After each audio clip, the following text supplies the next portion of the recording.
Tanse, kapapam apimanat mikasuasquayo natisinkason. Hello, my name is Casey Adams, and I am here to talk to you about how to collect clay for the upcoming workshop at the Nibi Gathering 2021.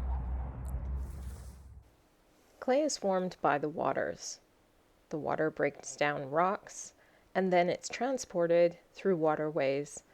And 80% of Manitoba was actually covered in water, the ancient Lake Agassiz, and all that clay material settled. Anywhere you dig in Manitoba, you're going to find clay deposits. And that includes part of Saskatchewan, part of Minnesota, North Dakota, and a large portion of northern Ontario. If you're interested in collecting clay for making vessels to eat out of, then it's important to look for areas that have not been contaminated.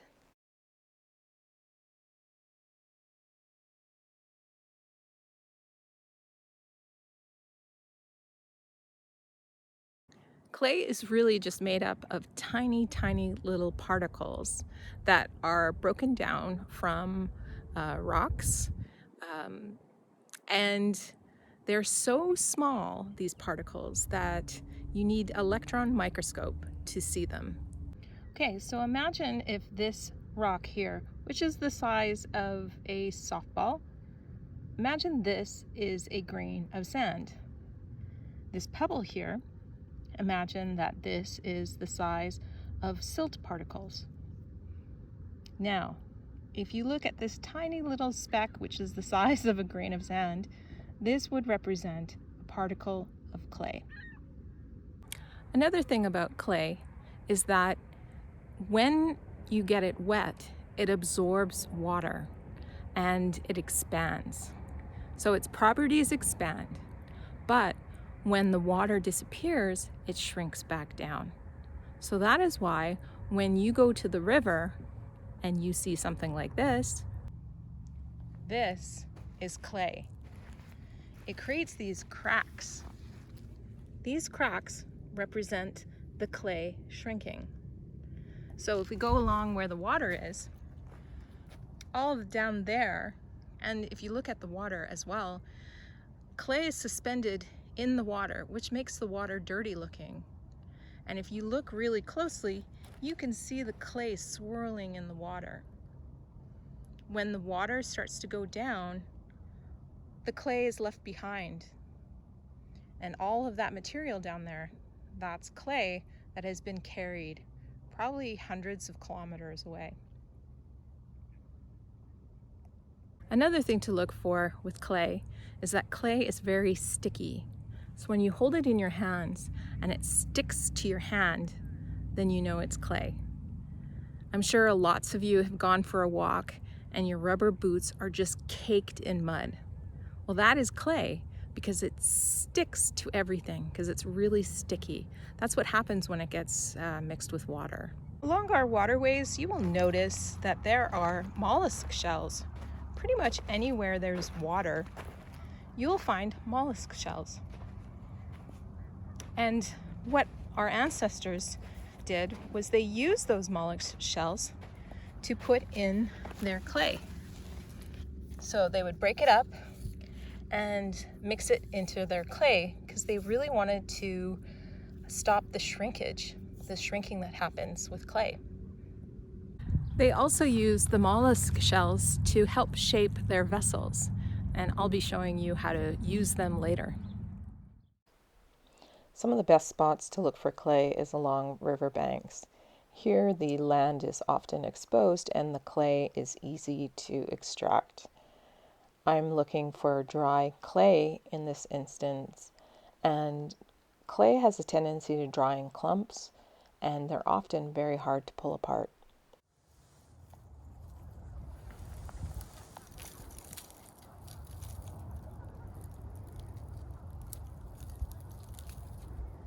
Oh yeah. This has clay in it. It's hard to crack apart. It's a little gray as well. So that's kind of what we're looking for. the stuff that's kind of hard to break apart. But I think I'm just gonna dig for some clay on the side of the, because some of the area has been exposed, I'm gonna dig a little bit and try to find clay there too. Before we start digging and extracting clay, it's really important to lay down some tobacco. So I like to carry tobacco around with me, my little pouch.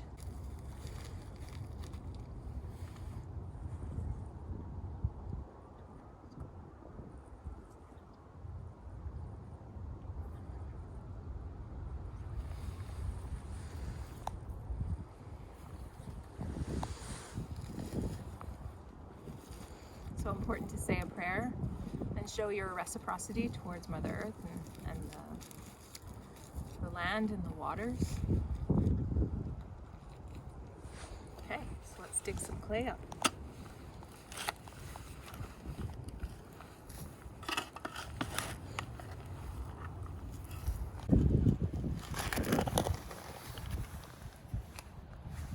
Okay, when you see this kind of look to it, see how it's kind of shiny, then you know that's clay, because I've kind of taken the shovel and it's compacted the clay and made it shiny like that. Then that's clay, you know that's clay.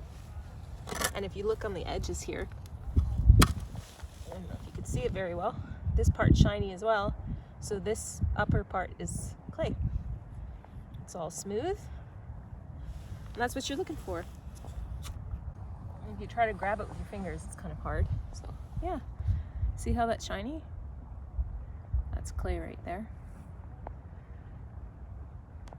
Keep in mind that I am digging up wet clay right now, and it looks very different from dry clay. So if you look here, right, we've got a couple little pieces and stuff like that.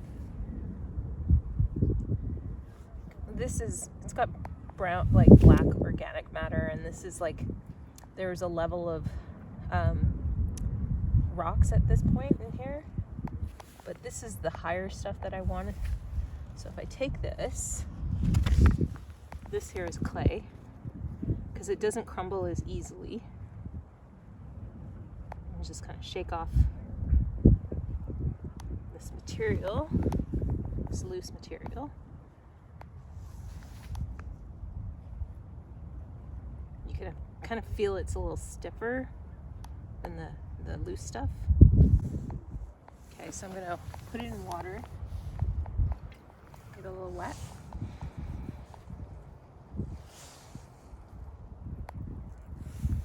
And you'll see that there's like some organic matter in there. Don't worry about that stuff, because if you're using it wet, that stuff will fire out. Like it'll burn when we fire it. Just put that down here. And just kind of squishing this together, kind of mixing it up. You can tell it's clay because it's really, like, it is really goopy and sticky. Okay, so I'm kind of squishing it together.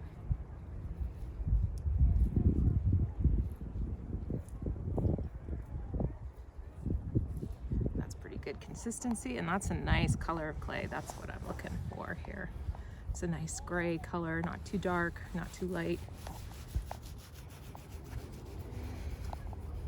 And if you can roll it into a coil like this,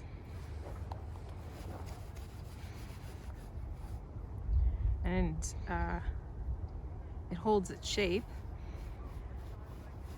you know you have clay.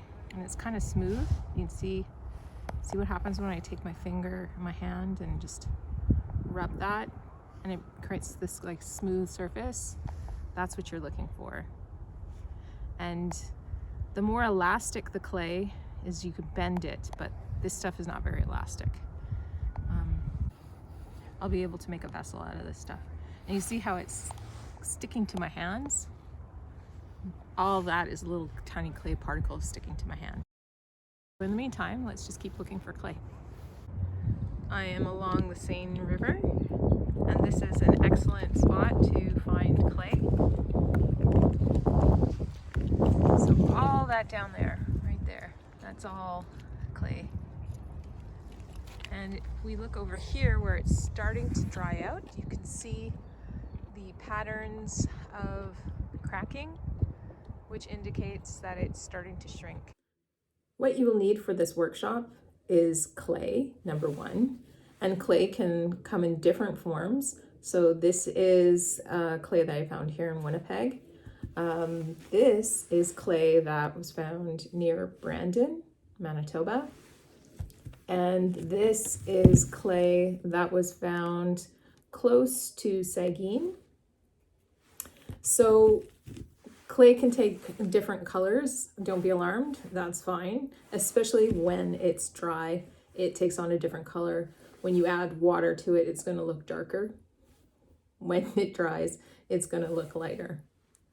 So one of the other things that we need to do is we need to add what we call temper to the clay, and that prevents the clay from shrinking and expanding too much. So what I like to do is I like to go to areas where they conduct sweats, and the grandfathers that have been used and over the years start to crumble. This is the material that the ancestors used, and if you can see, it started to crumble into my hands. This is the kind of material that you need and that we can put ceremony into our vessels. If you don't have access to sweat rock grandfathers, you can always go to a beach and look for sand. This comes from the Bel Air Forest area, and from what my sources tell me, this is the best kind of sand. If you cannot get to a beachy area where you can get sand, then I highly recommend going to a hardware store because they sell that stuff for kids or for laying out on your driveway. Another thing is when you are walking around the waterways, like river systems or the beach, you might come across these kind of mollusk shells. These are fantastic tools. Our ancestors used them, and I like to use it for building vessels. You don't have to collect them, but for the workshop, it might be nice.